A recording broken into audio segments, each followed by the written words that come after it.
when we talk about gnocchi, we always think about potato gnocchi, okay? That's the most popular one. I'd just like to say a couple of things. It's very important that you use potatoes. They should be the red potatoes, the one that's got more starch. So in that way, you use less flour when you're making it. You get more flavor of the potato.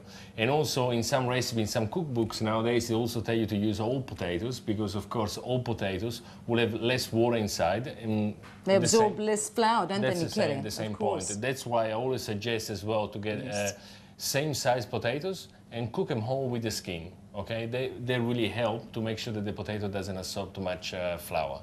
Okay, so we got here the potatoes. Now you can put some, you can do it in a stainless steel bowl if you like, whatever makes it easier for you. And you just put it to this beautiful piece of technology that we got here. Yes, which is a ricer. We call that a potato ricer. Okay. It's very important that you put salt when you're cooking the gnocchi in the second time. Okay. That should be enough for tonight. Yes.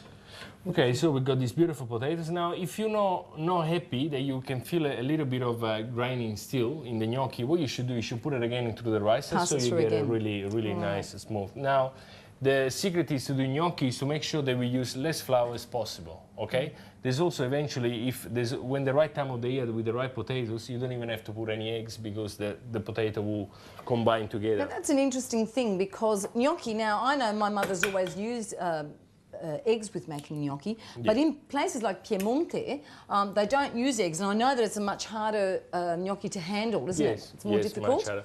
And also, just in case, I also would like to maybe remind that usually, you know, people get a little bit worried when they do gnocchi about the quantity of the flour because they're scared not to put enough or too much flour. But you are going to give us quantities tonight, aren't you? Yes, I'm going to give you a little bit of quantity.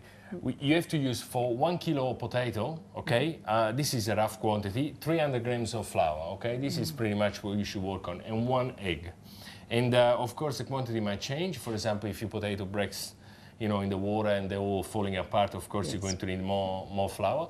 But always remember to use same size potatoes because, you know, the smaller one different absorption of water too, if they're bigger or smaller. Yes, of course. Now, Michele, tell us the basic ingredients of gnocchi. We want some, you know, proper measurements. So I'll give you the recipe before. Always keep that in mind, 300 grams of flour, 1 kilo of potato, and also 1 egg, okay? Now, also, an extra large egg? Free-range egg? What? These are free-range, yeah. It would be good to use. Usually when we say 1 egg in the recipe, it's always 55 to 60 grams, okay? And then very basically is a pinch of salt, okay? And the flour, 00? Fine flour? Just plain flour will do for this. Okay. Some nutmeg. Oh, okay, yes, just a pinch. And I always like to have to add some parmesan. Now, you don't have to do it. I always like to add it for a bit extra flavor. Now, there's in some part of Italy, they also like to add butter as well in the mixture as well to give more flavor. Yeah, in Emilia-Romagna especially, but that's basically, that's our gnocchi. Does it make it more easy to work, adding the cheese? Not really. I think it's mainly for the flavor. Okay, fantastic. So I'm just working. And of course, gnocchi di patate, as we commonly know gnocchi, which are potato gnocchi, are such a big thing these days, aren't they? Yes. And they're getting lighter and lighter. Have you noticed that, Michele? In restaurants, people are making gnocchi a lot lighter?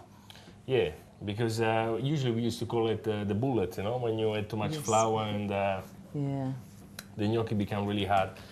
And what's the action? Is it the same action that you had with when you were making the pasta, Michele? It was always your... Yeah, but not as hard, of course, because the mixture is much lighter than the normal eggs. And at home, for our viewers, what sort of workbench would they be working off? Because I know my mother works off a wooden bench which is not allowed anymore. But not allowed in restaurants, but I suppose at home, you should probably keep using the wooden bench. It's the best thing to use. Make sure that you clean it properly, that's all.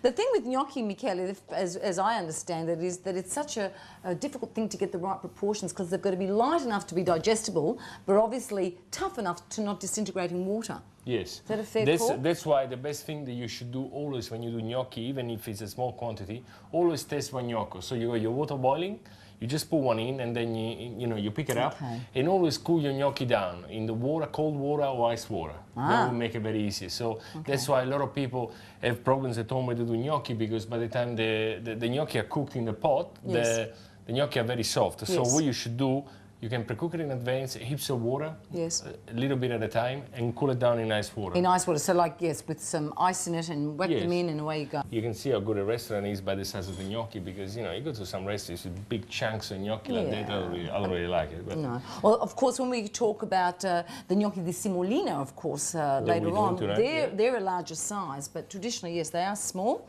probably about half an inch yeah. in width, yeah. So and also, like I said, it's really up to you. You can even do it bigger sometimes. It depends what. Michele, are you going to show us how you do that little special trick? We can do that too. Usually, you got a little just board. one. You can buy a little board to do it, or even with a fork as well. You can do that. We're just cutting all the gnocchi here, so it doesn't really take a long time. It's not that easy. Beautiful.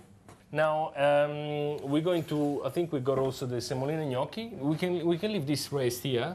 What are also another suggestion for the people at home, when you do the gnocchi, don't pile them up. Just leave it open like that in a tray and just, you know, with a bit of flour, otherwise, of course, they tend to stick, okay? Now, Michele, the one thing I do want you to show the viewers this evening is that little technique. Yes. How do you tell your mothers at home, just do it? Like I said, you can use a little board that you can buy in some Italian shops to do it like all with lines. So you just use your fork. You just roll your gnocchi down like that, okay?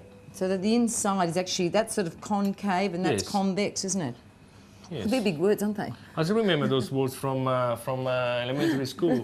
Concave, convesso. Yeah. See, I think we should get stuck into it. What do you think? Yeah, I think so. It smells fantastic. Love it, love it, love it, love it, love it.